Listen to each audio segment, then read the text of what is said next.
निम्न व्यंजकों में कौन एक चर में बहुपद है और कौन नहीं? 11x² + 2x + 4, दूसरा है y + 2/y।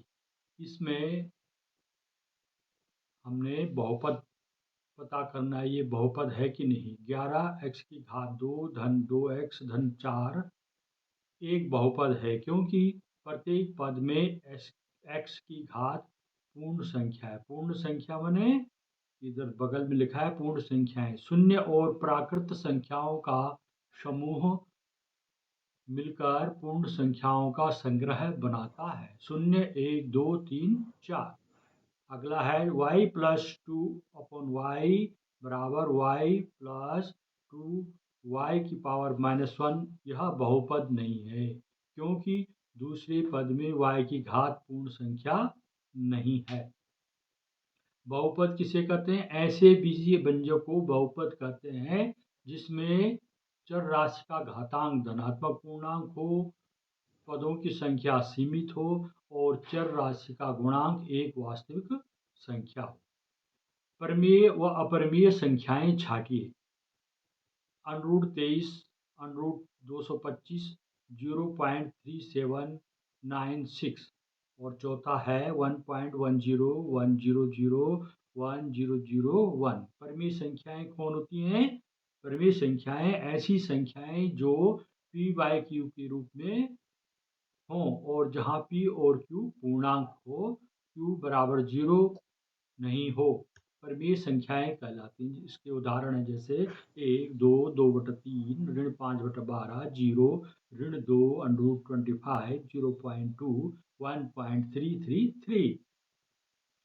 अपरिमेय संख्या है √23 और 1.10, 1001, डॉट लगाओ। इसका मतलब क्या होता है?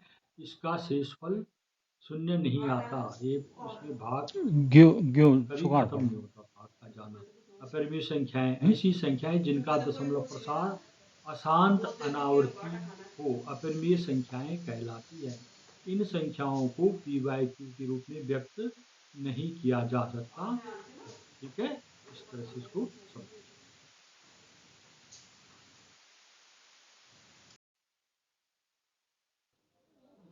अब है शॉर्ट आंसर। प्रश्न एक है 32 की पावर 1/5, इसको हल करना है।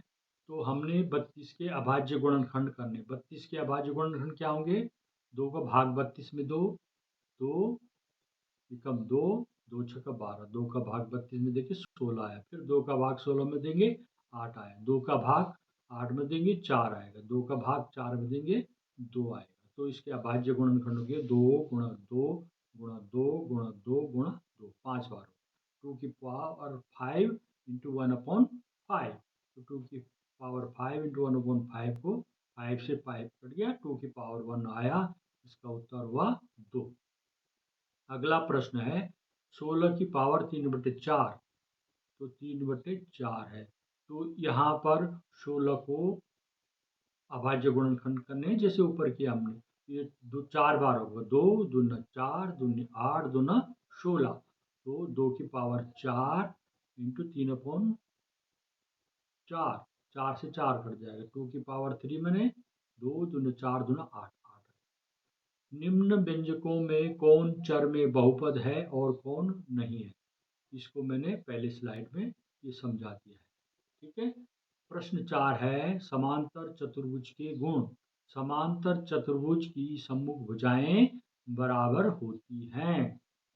समांतर चतुर्भुज के सम्मुख कोण बराबर होते हैं। समांतर चतुर्भुज के विकर्ण परस्पर एक दूसरे को समद्विभाजित करते हैं। चतुर्भुज में यदि सम्मुख भुजाएं बराबर हों तो वह समांतर चतुर्भुज होता है। चतुर्भुज में यदि सम्मुख कोण बराबर हो तो यह समांतर चतुर्भुज होता है। प्रश्न 5 है परिमेय व अपरिमेय संख्याएं छांटिए। तो परिमेय संख्या होगी जिसका वर्गमूल निकल सकता है, वो भी परिमेय संख्या होगी। जैसे √225 है, 225 का वर्गमूल 15। ठीक है। अपरिमेय संख्या ये कौन होती है? जिनका ऐसी अभाज्य संख्या जिसका वर्गमूल नहीं निकलता है, जैसे √23 है, किसी भी अभाज्य संख्या का वर्गमूल नहीं, ये अपरिमेय संख्या, या ऐसी संख्याएं जिनका शेषफल शून्य नहीं आता, भाग उसमें अनंत तक चलता ही रहता है। ये जैसे 1.10 1001 1001 डॉट डॉट डॉट का मतलब ये आगे भी इसी तरह चलता रहेगा, शेषफल शून्य नहीं आए। ठीक है, इस तरह से समझना है इसको।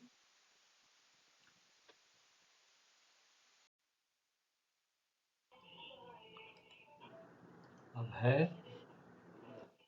निम्न में पॉलिनोमियल ऑफ 2 का मान ज्ञात कीजिए। पी वाई बराबर है y की पावर 2 माइनस वाई प्लस 1। हल है इसमें P2 बराबर 2 की पावर 2 माइनस 2 प्लस 1। तो ये मान रखना, 2 का पावर 2 कितना हुआ 4, 4 में से ऋण 2 धन 1 हुआ, 4 और 1 धन धन को जोड़ देना, 4 1 5, 5 में से 2 घटा के कितना होता है 3, तो इसका उत्तर हो गया 3। दूसरा है P x x minus 1 x plus 1, x की जगह यहाँ पर 2 रखना है, तो रखो P2, 2 की जगह एक्स की जगह 2 माइनस 1 2 प्लस 1, तो एक बार 2 में से 1 घटा के 1 आ गया, और 2 और 1 3 हो गया, 1 गुणा 3 बराबर 3। सीधे गुणा किए बिना मान ज्ञात कीजिए। 130 103 था, 103 गुणा 160, 103 गुणा 160 कितना होता है, 103 को हम 100 धन 3 लिख सकते हैं, और उसको 100 धन 7 160 को, तो इसको आगे करेंगे ए स्क्वायर मैंने 100 का स्क्वायर प्लस ए प्लस सी इंटू बी प्लस सी इंटू ए प्लस 3 इंटू 7, तो 7 और 3 10 हो गया, और गुणा 100, और इधर 7 या 21 हो गया, 10,000 धन 1,000 धन 21, और इनको जोड़ दे 10 से 11,000 11,021 इसका आंसर है। ठीक है, अगला है प्रश्न 8, रेखिक समीकरण का आलेख ज्ञात कीजिए। एक्स धन वाई बराबर 4 है, एक्स धन वाई बराबर 4, तो वाई बराबर क्या हो जाएगा 4 ऋण एक्स, एक्स बराबर 0 रखने पर वाई बराबर 4 ऋण 0, वाई बराबर 4 आ जाएगा। एक्स बराबर 2 रखने पर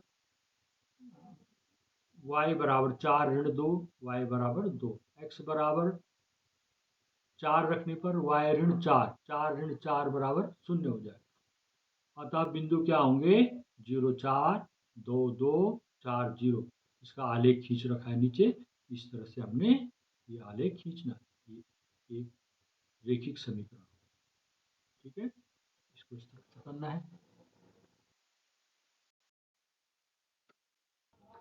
अब अंतिम स्लाइड में है प्रश्न 4, यदि दो बिंदुओं ए और बी के बीच एक बिंदु सी ऐसा स्थित है ए सी बराबर बी सी, तो सिद्ध कीजिए ए सी बराबर 1/2 ए बी है। एक आकृति खींचकर स्पष्ट कीजिए। हल है इसमें दिया है, सी जो है ए और बी के मध्य में स्थित है, बीचों बीच में स्थित है, तो इस 2 बराबर हिस्से हो गए, ए सी बराबर बी सी। अब ए सी बराबर बी सी में इसमें बराबरों को बराबर में जोड़ा गया है, ए सी में ए सी जोड़ देना है, और इधर बी सी में भी ए सी जोड़ देना है, तो 2 ए सी बराबर हो जाएगा बी सी प्लस ए सी, और बी सी प्लस ए सी का मान कितना हो गया ए बी के बराबर, तो 2 ए सी बराबर ए बी, ए सी बराबर क्या होगा 1/2 ए बी, उत्तर हो गया। प्रश्न 2 है, सरल कीजिए 2 की पावर 2/3 इंटू 1/2 की पावर 1/5, इसको हल करिए। इसका बेस आधार ए 2 2 है, समान है, तो 2, और इसको हमने भिन्न को हल करना है, 2/3 धन 1/5, इसको 5 या 15 हो गया, 5 या 15, और उसको 3 है इधर, 2/3 3 पंजे 15, 5 दूना 10 हो गया, और इसके 1/5 के हर में 5 है, 5 या 15 और 3 एकम 3, तो हो गया 10 और 3 13, तो 2 की पावर 13/15 आंसर आ गया। अगला है प्रश्न 2 में 7 की पावर 1/2 गुणा 8 की पावर 1/2, इनमें पावर समान है, तो उसको एक बार लिख देने पावर को, और जो बेस है उनको हमने गुणा के रूप में लिख देना है। 7 गुणा 8 उसकी पावर 1/2, तो 7 8 56, 56 की पावर 1/2 इसका आंसर। ठीक है। प्रश्न अगला है, एक चतुर्भुज के कोण 3:5:9:13 के अनुपात में है। इस चतुर्भुज के सभी कोण ज्ञात कीजिए। हल। मान लीजिए ए बी सी डी एक चतुर्भुज है, इसलिए कोण ए बराबर 3x, कोण बी बराबर 5x, कोण सी बराबर 9x और कोण डी बराबर 13x। इन चतुर्भुज के चारों अंतःकोणों का योग कितना होता है? 360 अंक।